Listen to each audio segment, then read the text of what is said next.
नमस्कार दोस्तों। आज की इस क्लास के अंदर अपन राजस्थान में प्रजामंडल आंदोलन के कुछ प्रश्न हैं उनकी बात करेंगे, जो कि राजस्थान जी के जिस एग्ज़ाम के अंदर भी लगता है उसमें प्रजामंडल आंदोलन का टॉपिक है वो निश्चित तौर पर शामिल होता है।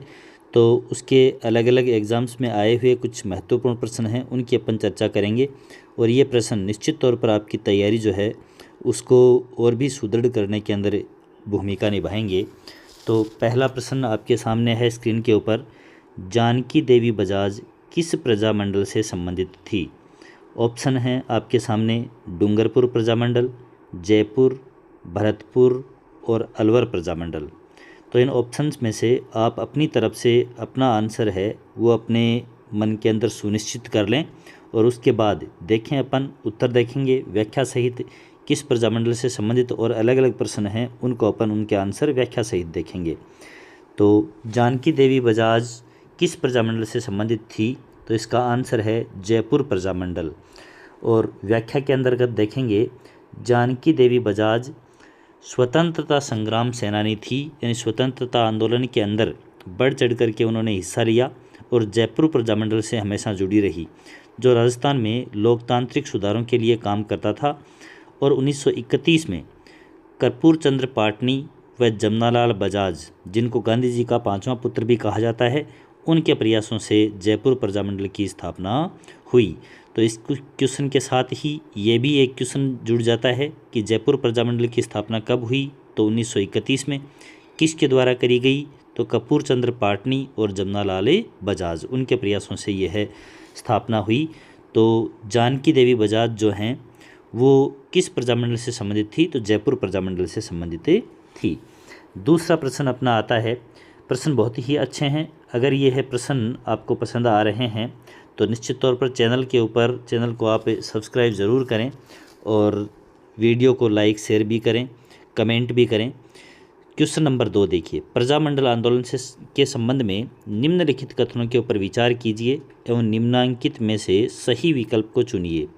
अपने पास में ऑप्शन है ए, भूपेंद्र नाथ त्रिवेदी के अथक प्रयासों से बांसवाड़ा प्रजामंडल की स्थापना हुई। फिर जो अपना स्टेटमेंट सेकंड है, कृष्णदत्त पालीवाल की अध्यक्षता में धौलपुर प्रजामंडल की स्थापना हुई। ये दो अपने पास स्टेटमेंट हैं। बांसवाड़ा प्रजामंडल की स्थापना भूपेंद्र नाथ त्रिवेदी और धौलपुर प्रजामंडल की स्थापना कृष्णदत्त पालीवाल। ऑप्शन अपने पास इस प्रकार से हैं कि केवल ए स्टेटमेंट सही है, दूसरा है बे स्टेटमेंट सही है, तीसरा है ए और बे दोनों स्टेटमेंट सही हैं, और चौथा है ए और बे दोनों ही स्टेटमेंट गलत हैं। तो देखते हैं अपन इसकी डिटेल। तो देखिएगा, मुख्य रूप से ए और बे दोनों ही स्टेटमेंट सही हैं, यानी अपना यहाँ पर राइट आंसर हो जाएगा से ऑप्शन। भूपेंद्र नाथ त्रिवेदी, इनके द्वारा बांसवाड़ा प्रजामंडल की स्थापना हुई, और कृष्णदत्त पालीवाल, इनकी अध्यक्षता के अंदर धौलपुर प्रजामंडल की स्थापना हुई। तो देखिए इसकी डिटेल के अंदर अपन देखते हैं। तो 1943 के अंदर भूपेंद्र नाथ त्रिवेदी जो हैं और धूलजी भाई भावसाह मणिशंकर द्वारा बांसवाड़ा प्रजामंडल की स्थापना करी गई, जिसके अध्यक्ष हैं वो विनोद चंद्र कोठारी को बनाया गया। तत्पश्चात 1945 के अंदर बांसवाड़ा प्रजामंडल है उसका पुनर्गठन भी किया गया, और 1946 के अंदर कृष्णदत्त पालीवाल ने धौलपुर प्रजामंडल की स्थापना करी। तो इस प्रकार से ये दोनों ही स्टेटमेंट हैं वो सही हैं। बांसवाड़ा प्रजामंडल की स्थापना 1943 के अंदर और पुनर्गठन है वो 1945 में, और धौलपुर प्रजामंडल की स्थापना है वो की गई 1946 के अंदर, और यह है कृष्णदत्त पालीवाल की अध्यक्षता में हुई। नेक्स्ट क्वेश्चन अपन देखते हैं। 1945 का S.A. सुधाकर प्रतिवेदन निम्न में से किस देशी रियासत से संबंधित था? जोधपुर, बीकानेर, उदयपुर और जयपुर। ये RAS एग्ज़ाम 2024 के अंदर प्री एग्ज़ाम में पूछा हुआ प्रश्न है। अलग अलग ये भी यहाँ पर लिखा हुआ है कि कौन से एग्ज़ाम के अंदर ये प्रश्न पूछे गए हैं। आंसर देखते हैं। जोधपुर जो रियासत थी उससे संबंधित था ये प्रतिवेदन। तो मुख्य रूप से यहाँ पर 1945 का S.A. सुधाकर प्रतिवेदन है वो जोधपुर रियासत से संबंधित था। संवैधानिक सुधारों पर अपने सुझाव देने के लिए महाराजा द्वारा मुख्य रूप से सुधाकर कमेटी की रिपोर्ट है वो जुताई जुलाई 1945 में प्रकाशित की गई थी। ये कुछ प्रिंटिंग मिस्टेक्स हैं तो इनको आप थोड़ा सा करेक्ट करके पढ़ेंगे। तो जुलाई 1945 के अंदर। फिर क्वेश्चन नंबर 4 देखते हैं नेक्स्ट अपन। सेठ जमनालाल बजाज, कपूर चंद्र पाटनी, हीरालाल शास्त्री ये किस प्रजामंडल के नेता थे? तो ऊपर भी अपन देख चुके हैं ये जोधपुर, बीकानेर, जयपुर, मेवाड़ प्रजामंडल। तो अपना ऑप्शन यहाँ पर कौन सा हो जाएगा? जयपुर प्रजामंडल। 1931 के अंदर कपूर चंद्र पाटनी और जमनालाल बजाज के प्रयासों से जयपुर प्रजामंडल की स्थापना हुई। अब इससे जुड़े कुछ अन्य स्टेटमेंट। 1936 के अंदर जयपुर प्रजामंडल का पुनर्गठन होता है। चिरंजी लाल मिश्र हैं वो इसके अध्यक्ष बनते हैं। तत्पश्चात 1942 के अंदर जो जयपुर प्रजामंडल है उसके अध्यक्ष हीरालाल शास्त्री और रियासती प्रधानमंत्री जो होते हैं इसके वो मिर्ज़ा इस्माइल को बनाया जाता है। और जेंटलमैन समझौता है वो यहाँ पर हीरालाल शास्त्री और मिर्ज़ा इस्माइल के बीच होता है, जिसमें प्रजामंडल आंदोलन को भारत छोड़ो आंदोलन से क्या रखा जाता है? अलग रखा जाता है। यही इस जेंटलमैन समझौते के अंतर्गत करार किया जाता है। नेक्स्ट अपना प्रश्न है प्रश्न संख्या 5। तो कॉलम 1 और कॉलम 2 में अलग अलग प्रजामंडल और उनके स्थापना वर्ष हैं वो दिए गए हैं। तो कॉलम 1 में प्रजामंडल, कॉलम 2 में इसका स्थापना का वर्ष है। तो प्रजामंडल जयपुर प्रजामंडल, मारवाड़ प्रजामंडल और जैसलमेर प्रजामंडल मुख्य रूप से हैं 1934, 45 और 31। ये अपने अलग अलग जो ईयर हैं वो दिए गए हैं। तो यहाँ पर अपन इन अलग अलग स्टेटमेंट्स के अकॉर्डिंग प्रजामंडल और जो सन हैं उनको मिलान करेंगे और फिर अपना आंसर देंगे। तो निश्चित तौर पर आपने मिलान कर ही लिया होगा। और सीधा सीधा यहाँ पर मुख्य रूप से ये जो आंसर है उसको अपन व्याख्या सहित जब देखते हैं तो 1931 पहले ही देख चुके हैं, पर 1931 के अंदर और किस प्रजामंडल की स्थापना होती है? जयपुर प्रजामंडल की स्थापना होती है। तो यहाँ देखिए इस एक ही स्टेटमेंट से अपन इसको करेक्ट कर सकते हैं आंसर को। जयपुर प्रजामंडल 1931। ठीक है, तो जहाँ फर्स्ट में सी जो मैच करता है तो वो ऐसा आंसर है से वाला, तो ये अपना सही हो जाएगा। फिर सेकंड में ए आता है। मारवाड़ प्रजामंडल की स्थापना 1934 के अंदर होती है, जयनारायण व्यास के प्रयासों से होती है। और दिसंबर 1945 को मिठालाल व्यास के द्वारा और जोधपुर में ही और जैसलमेर प्रजामंडल की स्थापना होती है। तो जैसलमेर प्रजामंडल की स्थापना कहाँ की गई थी? तो जोधपुर के अंदर की गई थी और मिठालाल व्यास के प्रयासों से करी गई थी। इसके बाद अपन देखते हैं अगला क्वेश्चन है अपना। अलवर प्रजामंडल का प्रथम अधिवेशन 1944 में हुआ। ये किसकी अध्यक्षता के अंदर हुआ? गोपीलाल यादव, कांतिलाल, चिरंजीलाल शर्मा और भवानी शंकर शर्मा। तो अलवर प्रजामंडल जो है वो भवानी शंकर शर्मा की अध्यक्षता के अंदर इसका प्रथम अधिवेशन हुआ।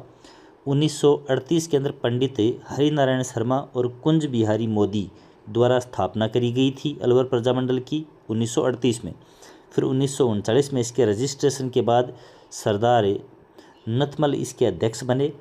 फिर अलवर प्रजामंडल की स्थापना 1938 में हुई, लेकिन इसका प्रथम अधिवेशन जो था वो 1944 के अंदर किया गया था। और भारत छोड़ो आंदोलन के बाद राज्य में एक जिम्मेदार सरकार की स्थापना करने के उद्देश्य से, और ये है जो अपना सम्मेलन था, प्रथम अधिवेशन था 1944 के अंदर अलवर प्रजामंडल का, ये आयोजित किया गया था।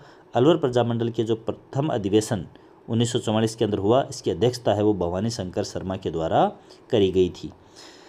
फिर है निम्नलिखित में से कौन सी महिला मेवाड़ प्रजामंडल आंदोलन से संबंधित रही है?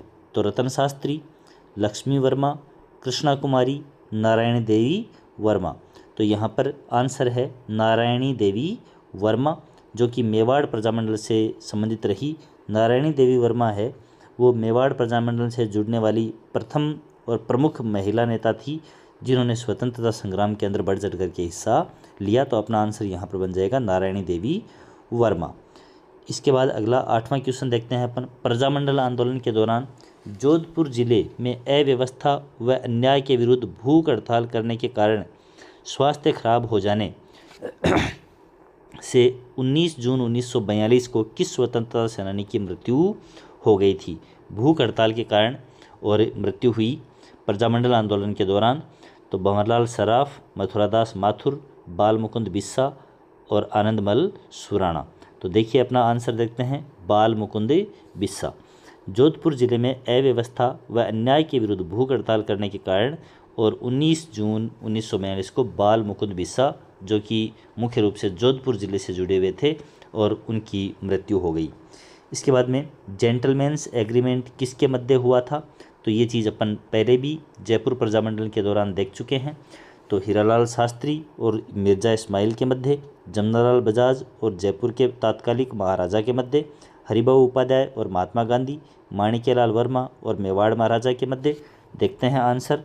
तो ये जैसा अपन ने पहले देखा था जयपुर प्रजामंडल से जुड़ी हुई बातों के अंतर्गत जेंटलमैन्स एग्रीमेंट, जो कि मुख्य रूप से और भारत छोड़ो आंदोलन से दूर रहने के लिए ही एग्रीमेंट था, एक अनौपचारिक समझौता था जो राजस्थान के तात्कालिक प्रमुख नेताओं हीरालाल शास्त्री और मिर्ज़ा इस्माइल के मध्य हुआ था।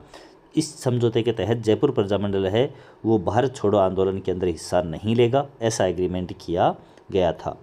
इसके बाद में नेक्स्ट क्वेश्चन है 10वां प्रश्न, जो कहता है नीचे दिए गए स्टेटमेंट हैं और उनके आधार पर कौन सा स्टेटमेंट गलत है, कौन सा सही है, इसको अपने को आंसर चूज करना है। 19वीं शताब्दी के अंतिम वर्षों से अजमेर राजनीतिक जागरूकता और सामाजिक आर्थिक क्रियाकलाप का एक महत्वपूर्ण केंद्र बन गया था। तो मुख्य रूप से राजनीतिक और सामाजिक जागरूकता के लिए अजमेर है वो एक सेंटर के रूप में कार्य करता था। स्टेटमेंट सेकंड है, सन 1888 में भारतीय राष्ट्रीय कांग्रेस के इलाहाबाद सत्र में अजमेर मारवाड़ के प्रतिनिधियों ने भाग लिया था। तो इसके अंदर स्टेटमेंट कौन कौन से, जो पहला ऑप्शन है स्टेटमेंट फर्स्ट गलत है और सेकंड सही है, दोनों स्टेटमेंट सही हैं, दोनों स्टेटमेंट गलत हैं, फर्स्ट सही है और सेकंड गलत है। तो आंसर देखते हैं, देखिएगा कथन 1 और 2 दोनों ही सही हैं। तो क्या है यहाँ पर कि मुख्य रूप से 19वीं शताब्दी के अंत में राजनीतिक सामाजिक गतिविधियों का केंद्र बन गया था अजमेर, और 1888 के अंदर इलाहाबाद सत्र में जो अजमेर मारवाड़ के प्रतिनिधि थे उन्होंने हिस्सा भी लिया था, और 1888 में जो कांग्रेस का इलाहाबाद अधिवेशन हुआ उसमें अजमेर के गोपीनाथ माथुर, किशनलाल और हरविलास शारदा है वो राजस्थान के प्रतिनिधि बन करके गए थे। तो ये मुख्य रूप से प्रजामंडल से जुड़े हुए 10 अपने महत्वपूर्ण प्रश्न थे। आगे की क्लासों के अंदर भी अपन इसी प्रकार के जो क्वेश्चंस हैं उनकी चर्चा अलग अलग टॉपिक से जुड़ी हुई चर्चाएं करेंगे। आज के 10 प्रश्न हैं वो आपको पसंद आए हैं तो निश्चित तौर पर आप इस चैनल को सब्सक्राइब भी करें ऐसे क्वेश्चंस के लिए, और लाइक शेयर वीडियो को ज़रूर करें और लगातार चैनल के ऊपर जुड़े रहें और अपनी तैयारी को जारी रखें। मिलते हैं और नई वीडियो के साथ में, तब तक आप अपनी तैयारी को जारी रखें और चैनल के ऊपर जुड़ने के लिए आपका बहुत बहुत धन्यवाद, बहुत बहुत शुक्रिया।